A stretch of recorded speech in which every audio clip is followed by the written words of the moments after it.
Ketika Khalid masuk Islam, Khalid mengatakan, "Ya Rasulullah, berdoalah kepada Allah, agar Allah mengampuni kesalahan-kesalahan saya ketika saya memerangi engkau di medan Uhud, atau ketika saya memerangi engkau di medan pertempuran yang lainnya. Mohon ampunkan saya," kata Khalid. Dan sebagai gantinya, sebagai tebusannya, semua perhiasan yang dipakai oleh Khalid dilepas. "Saya infakkan kepada kaum muslimin." Begitu pula pedangnya, dia hendak serahkan kepada Nabi. Kata Nabi, "Jangan, kalau yang ini, engkau dulu memerangi kami dengan pedang ini.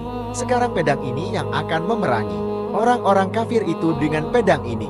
Anta Saifullah al-Maslum, engkau adalah pedang Allah yang senantiasa terhunus." Itulah Khalid bin Walid. Karir Khalid bin Walid sebagai panglima dalam Islam itu dimulai ketika terjadi perang Mu'tah. Jadi selama dia sudah masuk Islam, dia ikut beberapa pertempuran, tapi dia prajurit biasa. Begitu dalam pertempuran Mu'tah, pertama kalinya kaum muslimin harus menghadapi Romawi ketika Nabi mengirim utusan untuk melakukan perjanjian damai dengan orang-orang Romawi. Ternyata mereka membunuh utusan tersebut. Kata Nabi, tidak ada sebuah kejahatan yang paling besar kecuali membunuh seorang utusan yang membawa perjanjian damai. Romawi menginginkan pertempuran dari kita. Pepatah Arab mengatakan, "Asadul Yaum Khairun bin Hodamil Abad."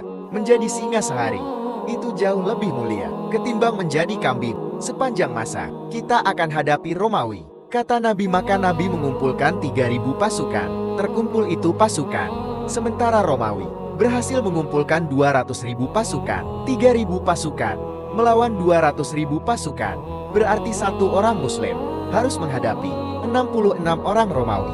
Apakah ini cuman kekuatan fisik belaka? Tidak, demi Allah yang telah mengangkat langit tanpa tiang, itu adalah kekuatan akidah.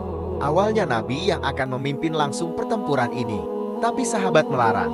"Jangan ya Rasulullah, Mu'tah itu terlalu jauh, dia berada di wilayah Romawi, sementara kami membutuhkan Anda di sini." Akhirnya Nabi berpesan, pasukan ini akan dipimpin oleh anak angkatku, Zaid bin Haritsah. Kalau Zaid gugur, dia akan digantikan oleh sepupuku, Ja'far bin Abi Thalib. Kalau Ja'far gugur, pasukan ini akan dipimpin oleh sahabatku, Abdullah bin Rawaha.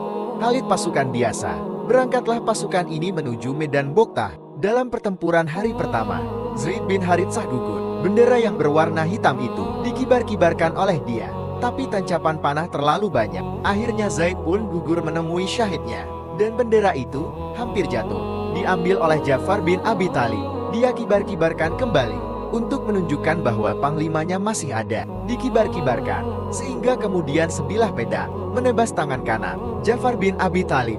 Dia pegang bendera itu dengan tangan kirinya. Dia kibar-kibarkan kembali. Sebilah pedang menebas tangan kirinya.